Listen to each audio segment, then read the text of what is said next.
O mercado financeiro foi pego de surpresa pelo colapso do Banco Master.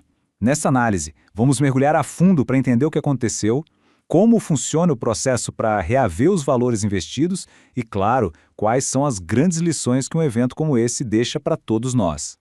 Para a gente ter uma ideia da dimensão do impacto, basta olhar para este número: 62 bilhões de reais. Era o total de depósitos que o banco tinha sob custódia antes de, basicamente, sumir do mapa. A cifra, por si só, já mostra o tamanho do problema que temos em mãos. E o mais impressionante foi a velocidade com que tudo aconteceu. Foi um colapso em menos de 36 horas. Pensa só, na segunda noite surge a notícia de uma compra que parecia ser a salvação. Horas depois, uma reviravolta total. O dono do banco é preso. E na manhã de terça, o golpe final. O Banco Central decreta liquidação, encerrando as atividades de vez. Um colapso tão rápido assim, claro, acende um alerta e traz à tona a pergunta mais importante para milhares de clientes.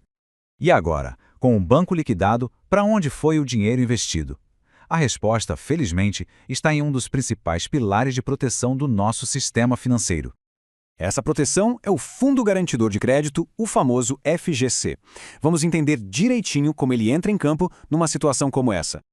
Para quem ainda não conhece bem, o FGC funciona como um seguro. É uma entidade privada bancada pelos próprios bancos com uma missão dupla. Primeiro, proteger o dinheiro de quem investe. E segundo, evitar que a quebra de um banco gere um pânico generalizado no sistema. E aqui está o número mais importante dessa história toda: R$ 250 mil. Esse é o valor que o FGC garante por CPF e por instituição financeira. É o limite da cobertura que vai atender a grande maioria dos investidores que foram afetados. Certo, mas e na prática? Como se faz para receber essa garantia? Bom, o processo é todo digital e bem direto. O primeiro passo a aguardar: o liquidante nomeado pelo Banco Central precisa publicar a lista oficial dos credores. Uma dica: enquanto isso, já vale baixar o aplicativo do FGC e adiantar o cadastro. Assim que a lista sair, é só entrar no app e solicitar a garantia. Depois, basta assinar o termo digitalmente e o dinheiro é creditado na conta em até 48 horas. Mas atenção a alguns detalhes importantes. Aquele limite de R$ 250 mil já inclui o valor principal investido mais os juros que renderam até o dia da liquidação. Se alguém tinha um valor acima disso, o excedente não tem garantia e entra na chamada massa falida do banco, um processo bem mais longo e incerto. Outro ponto: a partir da data da liquidação, os investimentos param de render. E por fim, existe um teto global de R$ 1 milhão de garantia por CPF, considerando um período de 4 anos para todos os bancos. Ok, a questão da garantia está clara. Mas agora, vamos voltar um pouco para entender a raiz do problema. Como um banco consegue captar bilhões de reais tão rápido para, em seguida, quebrar de forma tão espetacular? A resposta começa na sua estratégia para atrair clientes. A grande isca era a rentabilidade. Enquanto os grandes bancos ofereciam CDBs pagando algo perto de 100% do CDI, o Banco Master era muito mais agressivo. As ofertas chegavam a 130%, 140% do CDI. Essa promessa de um retorno bem acima da média, claro, funcionou como um imã para o capital. Só que para pagar juros tão altos, o banco precisava investir esse dinheiro em ativos com um potencial de retorno ainda maior. E, claro, um risco muito maior. Estamos falando aqui de precatórios, de participação em empresas em recuperação. A questão central foi o chamado descasamento de prazos. Captar dinheiro de curto prazo, nos CDBs, para financiar ativos de longuíssimo prazo e de baixa liquidez. Essa é uma fórmula clássica para o desastre no mundo financeiro.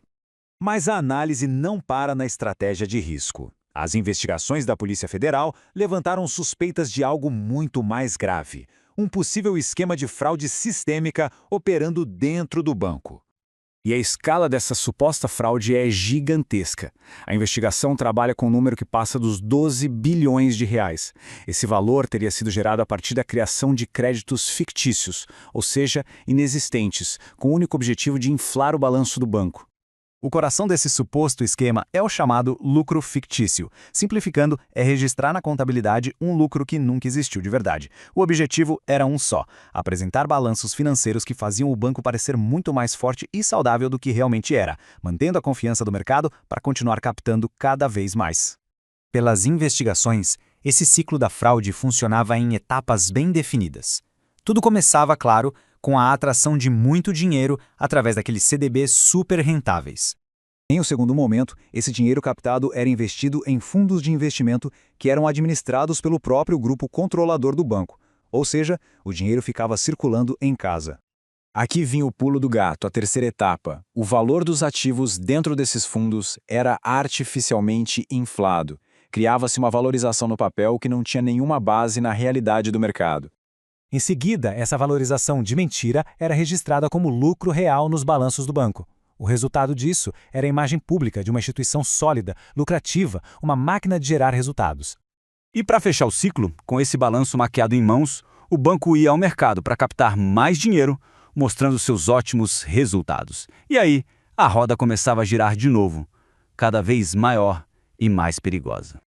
Bom, depois de entender a mecânica da quebra e os mecanismos de proteção, o que a gente tira de lição disso tudo? O que o caso do Banco Master ensina, de fato, sobre o sistema e sobre as nossas próprias decisões de investimento?